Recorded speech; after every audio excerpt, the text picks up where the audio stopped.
Hey everyone, Evan Kirstel here. Super excited for this chat today with Anurag of Shoreline. Anurag, how are you? I'm doing great. How are you? I'm well, thank you. You're in California, I'm in Boston. I think we're both enjoying some nice weather for a change. Mhm. And great to have you here because we are all AI obsessed these days, and you are in quite an interesting space of AI in IT, AI in operations. Maybe introduce yourself and Shoreline. Sure. So my name's Anurag Gupta. I am the founder of Shoreline. Shoreline's been around for 4 years. We're a DevOps tool focused on automatically repairing the mundane, repetitive issues that happen and helping people diagnose things through real-time queries across their fleets. Uh, Before this, I was at AWS for 7.5 years, running their database and analytics business, which eventually grew to about 5 million databases under management over my tenure there. And Shoreline's really the product I wished I'd had when I was there.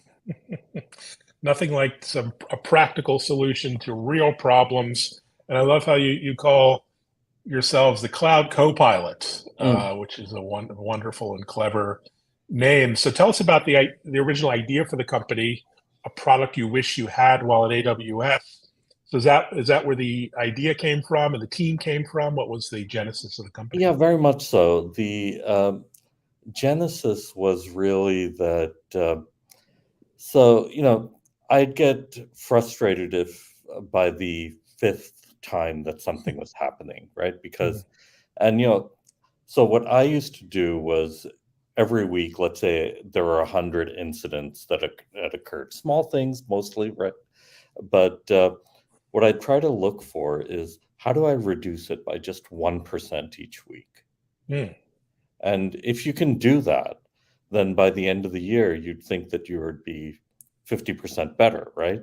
And down to 50. The problem is, of course, that you're growing, and we were growing, 60% in some services, 300%.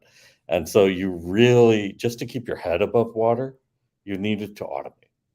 Mm. And when I looked, and it was actually a really rewarding thing because as we were growing, we were seeing issues other people didn't see. And, we were motivated to fix them because we had to fix them database by database. And our customers got much, much better availability as a result and reliable infrastructure because they're,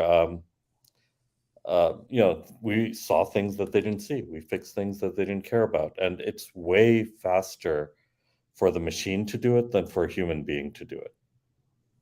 Yeah, Right. makes sense. And we think about responding to incidents in production as naturally reactive. Something happens, we react. It's just sort of the way things work, I guess, Yeah. is how we would think of it traditionally. Why is that problematic? It just takes time. Mm. And you're already, I think we have to think about the pain we're inflicting on our customers when an incident happens and the pain that we're inflicting on our DevOps teams when an incident happens.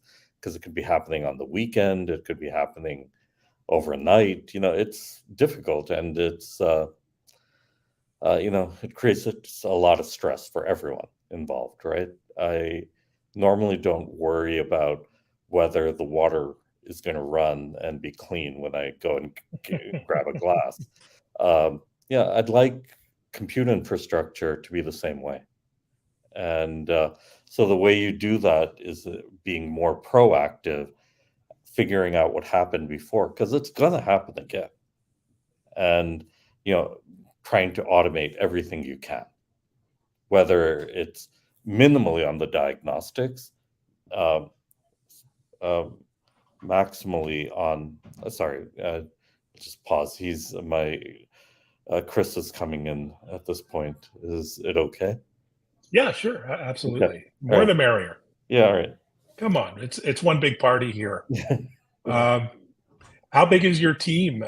Speaking of colleagues and coworkers, and you're based in the Bay Area, I think. We are. It's about 50 people total at the company right now, Nice. Okay. and about half of them are in Romania, which is our low-cost development center. The other half are mostly in the Bay Area, and because of COVID, sort of scattered all over as well. So not quite the Jeff Bezos two pizza team, but almost. You guys are Yeah, I a mean, nice even size. at Amazon, not everything was a the team. Hard to build databases with 6 people, but you can divide and conquer and just make sure. And the basic concept of the two pizza team was everything that spans beyond that, you have an API contract for. Mm-hmm. So we do that here as well. Right. So, in addition to obviously working with you, how else can companies get proactive in their approach? And is this a wide scale industry problem? I mean, how big is the challenge here? Would you say? I think it is a wide scale industry problem. Obviously, I'm the most biased guy in the world, right? But I feel, what I saw when I was at AWS is that customers spent 3 times more on the people to manage their cloud infrastructure as on the cloud infrastructure itself. Wow. People are just expensive, right? Mm. And normally when I talk to prospects about this, they all nod their heads because they know that's the fact. But this is kind of a tax, right? If you're a VP engineering, you would rather apply people to innovation projects rather than keeping the lights on. But you must keep the lights on. Mm. And so I think the first step you can take to get proactive is to just understand what is causing your incidents. So we actually have a free tool people can just download that lets them connect to PagerDuty or OpsGenie, which are incident management tools. And it does some AI to auto cluster and figure out what is causing the most time to detect, most time to repair, most people involved, because it's not just one incident, it's like everything in that category. And so I think that provides a good blueprint on where to do repairs or to shorten diagnostics. Fantastic. So I assume then you can take that data and begin to put numbers behind it in terms of Exactly. the cost, the ability to scale or Yep. not, depending on your level of proactivity. What sort of Yep. numbers or ROI do you see? It must be pretty impressive when you begin to be a proactive. We aim for 5 to 10 times, Mm. what the cost of the service is. I hope to do much better to give people a payback period of like 1 sprint, 2 weeks Wow. to install, and then basically take the first automations and go off of that. I mean, the thing about this is that we all run into the same issues: filling disks, DNS, rotating certs, etc. We all sit on the same, 3 major clouds. We all use the same databases, same application servers. So that naturally means that most of our problems are problems other people have already seen and ideally have fixed. And so if we could just basically do that, I think that makes a big difference. The other thing I'll say there is that this is an area where generative AI can actually play a big difference, because we're actually applying generative AI to auto create runbooks, because everybody's runbooks, Confluence Mm. Wiki, are hugely out of date. And they may have like 6 runbooks for the same issue, and you don't even know which one's accurate anymore. So, we keep these things up to date, we push them out. There are things on our website. I think there are like 110 of them now. And, hopefully there'll be 1,000 by the end of the year, which will cover most of what people run into. And then, shift that, and that runs without Shoreline. But, if you take the Shoreline version, it integrates with your observability tools, your incident management tools, Slack. It gives you, it'll all auto run when the incident happens. It'll give you fine-grained access control. It'll run in parallel across your fleet. All of that, goodness that, we charge for. But the basic concept of how to fix things, we think should be public domain. Fantastic. And clearly you had a vision of how automation can be used. Did you have some ideas early on about machine intelligence and intelligent learning, machine learning in the network? I did. So I think a lot of, if you're sort of familiar with feedback control theory, what I was really thinking about is how do we do things locally where the information actually is? How can I look at not just the metrics, but also the logs, also the machine data from, coming from Linux, and use that to make a decision? Because the whole objective in control theory is to make small changes frequently, as opposed to big changes infrequently once the house is on fire, right? If you can contain things earlier on, you're in much better shape.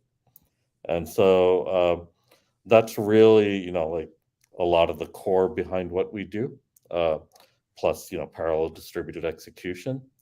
And, Gen AI has really helped us just create content a lot faster. Now, the problem with generative AI is creating content is now suddenly the easy part. But, we're living in this weird world now where, there are deep fakes, there are bots that are responding to you. You're getting, everything's getting a lot better at trying to trick you. And, then they're now going to use generative AI to do so it's not going to be as obvious. And at the same time, it's also hallucinating, right? And you can't afford that in operations, right? You need correct answers. And I think the answer to that lies in curation, and not in, content generation is now in surplus. Curation is now scarce. And so if you can get curation, like Wikipedia, I can write an article on Wikipedia, but it's going to go through an editorial process to make sure it's legitimate. And, and they'll ask me for references and all that other good stuff. So I think we need to do the same thing everywhere Gen AI is being used, that, where it needs to be trustworthy. And that's what we're trying to do with our Runbook catalog. Fantastic. Well, here. That sounds great. You must have some really interesting customer anecdotes and stories and references. I know your course privately held. Can you talk about any of that yet? Any favorite scenarios that you're working with? Yeah, so our largest customer, so I don't have permission to use their name yet, runs a fleet of 30,000 nodes across all three major clouds, across umpteen regions.